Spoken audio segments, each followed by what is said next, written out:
Bapak Tantang beli Kiko. Selamat datang di video ini. Baik teman-teman, kenalin nama aku Jengkiro Sosilo, aku asli Kalteng. Sekarang aku kuliah di Universitas Palangkaraya mengambil jurusan Pendidikan MIPA, program studi Pendidikan Matematika. Baik teman-teman, jadi di video kali ini aku akan berbagi kepada teman-teman tentang matematika, tentang sebuah topik yang menurutku itu mudah, tapi kebanyakan dari kita salah dalam teknik belajarnya sehingga materi tersebut menjadi susah, menjadi ribet. Baik teman-teman, jadi di video kali ini kita akan belajar tentang kunci. Ya, kunci. Logaritma. Logaritma. Nah, jadi sebelum membahas lebih jauh tentang logaritma, aku akan sedikit cerita tentang logaritma itu sendiri. Jadi, logaritma itu bisa dikatakan baru dalam dunia matematika karena logaritma itu baru diperkenalkan pada tahun 1614 oleh seorang matematikawan Skotlandia yang bernama John Napier. Ini gambar Om John ya teman-teman. Om John, terima kasih ya. Jadi, Om John menciptakan notasi logaritma ini karena dia mengalami kesusahan dalam menyelesaikan soal-soal perpangkatan. Teman-teman, sebagai contoh, 2 pangkat X sama dengan 16.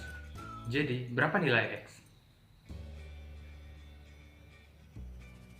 Baik teman-teman, soal semacam ini dapat dengan mudah kita cari, yaitu X-nya sama dengan 4. Karena 2 pangkat 4, 2 kali 2 kali 2 kali 2 sama dengan 16. Tapi bagaimana jika soalnya adalah 2 pangkat X sama dengan 12? 2 pangkat 3 sama dengan 8, lebih kecil dari 12. 2 pangkat 4 sama dengan 16, lebih besar dari 12. Jadi X-nya berada di antara 3 dan 4. Berada di antara 2 pangkat 3 dan 2 pangkat 4.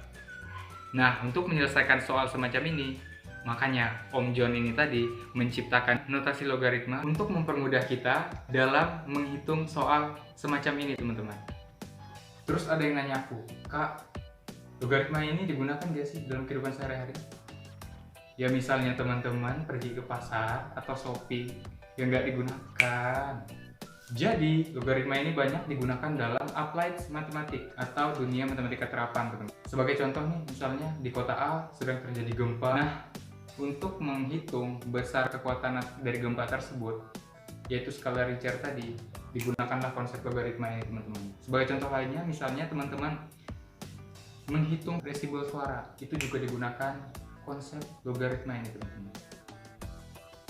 Baik teman-teman, sebelum lebih dalam membahas tentang logaritma, aku ingin mengajak teman-teman untuk mengenali apa sih logaritma itu. Jadi, saat pertama aku mempelajari logaritma ini dulu, aku diberikan sebuah rumus teman-teman, yaitu A log B sama dengan C, di mana A pangkat C itu sama dengan B. Ini rumus apa coba? Nah, saran dari aku untuk teman-teman semua, yaitu mempelajari logaritma ini dengan contoh soalnya teman-teman. Sebenarnya bisa sih teman-teman mempelajarinya hanya dengan rumus, tetapi susah ya, susah. Jadi harus dengan contoh soal teman-teman. Sebagai contoh soal teman-teman, ada 2 log 16 sama dengan berapa? Nah, 2 log 16 ternyata sama dengan 4 teman-teman, karena 2 dipangkatkan 4 hasilnya sama dengan 16. Kiri dipangkatkan yang kanan menghasilkan yang tengah. Boom. Jadi, jika teman-teman menguasai mengingat konsep ini, yaitu kiri dipangkatkan dengan yang kanan atau angka yang kiri dipangkatkan dengan angka yang kanan menghasilkan yang tengah, aku yakin teman-teman tidak akan tertipu dalam menyelesaikan soal-soal logaritma selanjutnya. Baik, kita akan masuk ke dalam sifat-sifat dari logaritma. Yang pertama adalah logaritma bisa dijumlahkan jika basisnya sama. Rumusnya A log B ditambah A log C sama dengan A log B dikali dengan C. Contoh soal 2 log 8 ditambah 2 log 4. Ingat, kalau ditambah artinya dikali ya teman-teman. Sama dengan 2 log 8 dikali 4, yaitu sama dengan 2 log 32. 2 log 32 sama dengan, aku kasih teman-teman waktu untuk berpikir, 2 log 32 sama dengan berapa?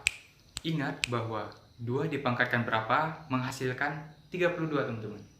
Ya, 2 pangkat 5 sama dengan 32.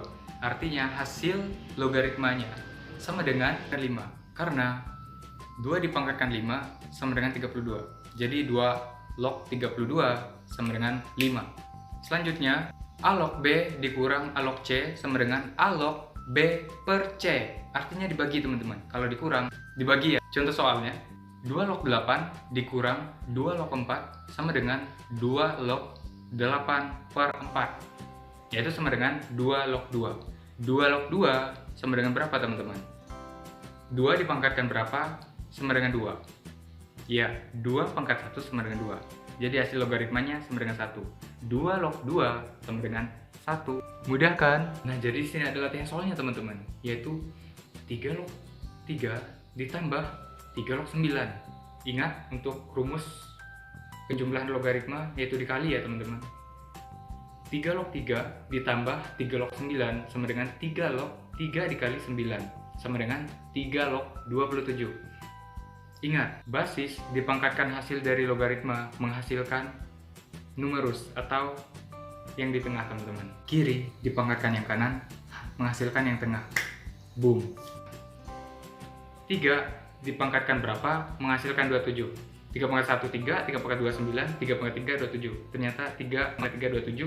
Jadi hasil logaritmanya 3 log 27 sama dengan 3. Mudah kan? Latihan selanjutnya yaitu 2 log 4 ditambah dengan 3 log 4.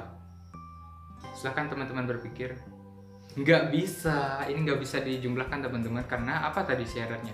Basisnya harus sama. Sedangkan ini, angka yang di kanan atau basisnya beda.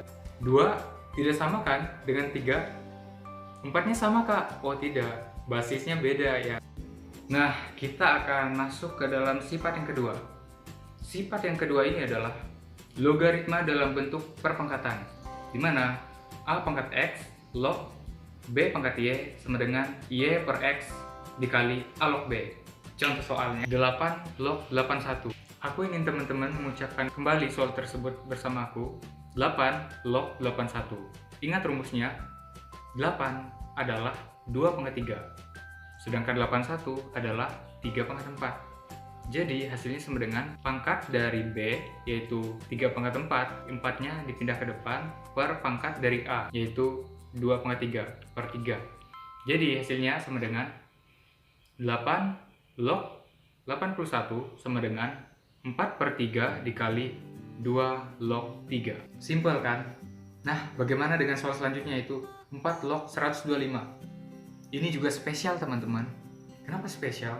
Karena 4 adalah hasil dari 2 pangkat 2. Dan 125 adalah hasil dari 5 pangkat 3. Jadi, ingat rumusnya tadi teman-teman.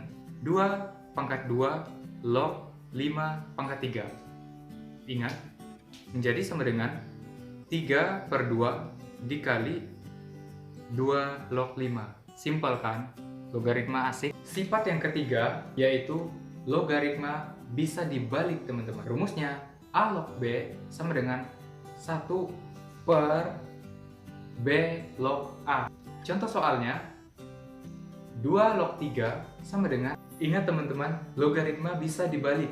Jadi hasilnya menjadi 1 per 3 log 2. Simpel kan? Nah, jadi aku akan membuat teman-teman untuk latihan soal nih.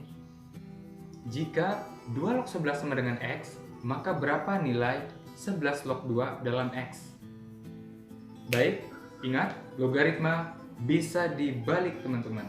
Jadi, 11 log 2 sama dengan 1 per 2 log 11. Ingat, 2 log 11 sama dengan X. Jadi hasilnya sama dengan 1 per X. Baik teman-teman, kita akan masuk sifat yang keempat. Rumusnya A pangkat A log B sama dengan B. Contoh soal 2 pangkat 2 log 7.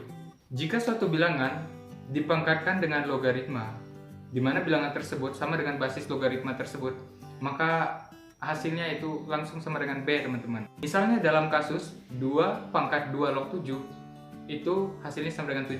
Jadi logaritmanya dicoret langsung teman-teman. 3 pangkat 3 log 13. Iya benar.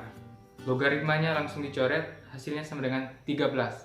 Simple. Baik teman-teman, terima kasih sudah menyaksikan video ini. Demikianlah pembahasan logaritma dari saya, Jankiro Sosilo. Semoga pembahasan ini dapat membantu teman-teman semua yang kesusahan dalam mempelajari logaritma. Terima kasih buat kamu yang sudah menonton video ini dan berpartisipasi dalam video ini. Terima kasih.